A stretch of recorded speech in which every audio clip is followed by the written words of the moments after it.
Hey everyone, today we'll talk about Java garbage collection. So if you are a Java programmer, you must have heard this that Java has automatic garbage collection. So how it works, and we'll also see what is the workflow, and we'll also see what are the different types of garbage collector available. So let's get started.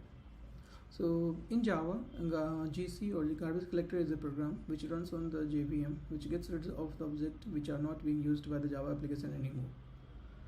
It is a form of automatic memory management, so you don't need to call it.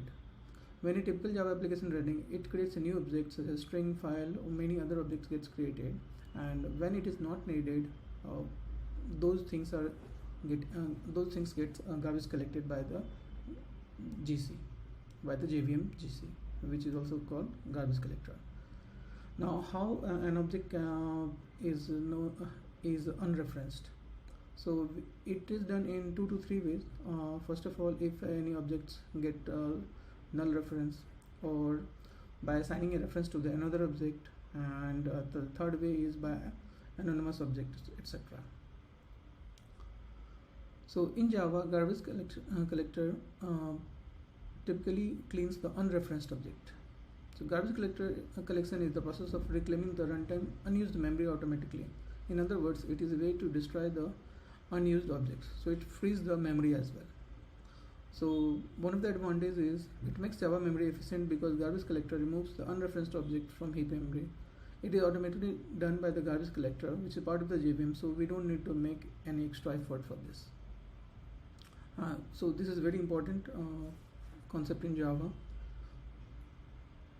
Now if we'll see in the memory allocation, first of all, when an object gets created, it gets memory in the young generation. After that, it gets promoted to old generation and then to permanent generation. At each layer, garbage collection happens. So if any object is not referenced in young generation, it gets cleaned over there only. So you can see from metaspace objects, new objects, whenever new object gets created, it gets allocated in hidden space. From there, it goes to survivor space 1 or survivor space 2. Surviving means if it survives the garbage collection once or twice, and then it promoted to the old generation or the tenure space.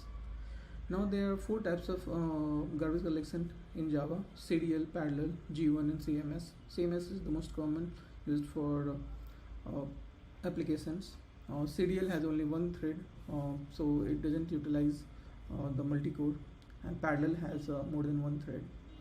So serial is used typically for the smaller applications, smaller devices, and G1 is the most optimized one, which is lately introduced. So now in this example, you can see when the objects get created T1 and T2, once both are set to null, both of them gets unreferenced from the reference variable, and those are ready to be garbage collected. So garbage collection done in 2 or 3 phases: mark, and then we do sweep, and then we do the compacting. Let's see it through an example. So first of all, I'll mark which all objects is having null reference or unreferenced right now, which needs to be garbage collector. After that, we'll sweep it. You can see the memory gets allocated, and after that the compact will be done. So that's how mark, sweep, and compact process it is called. So that's the end of today's presentation. I will again, so GC typically will mark, and then after marking, it will sweep, and it will clean the unreferenced object, and after that it will compact the memory as well. Now the right hand side, what you can see here is the free memory. Okay, so today we learned what is Java garbage collector, what is the advantage, what is the disadvantage, and we also see how it works, and we also see how many types of Java garbage collector happens: serial, parallel, CMS, and G1. You can go and read more about these individual types of Java garbage collector. Okay, and we also see how the object memory promotion happens. So thank you so much, viewers, for watching today's video. And this is Jiten from Software Circle. If you have any question related to JVM garbage collection, do write to me. Thank you so much for watching. Do like the video if you think it is helpful, and subscribe to the channel.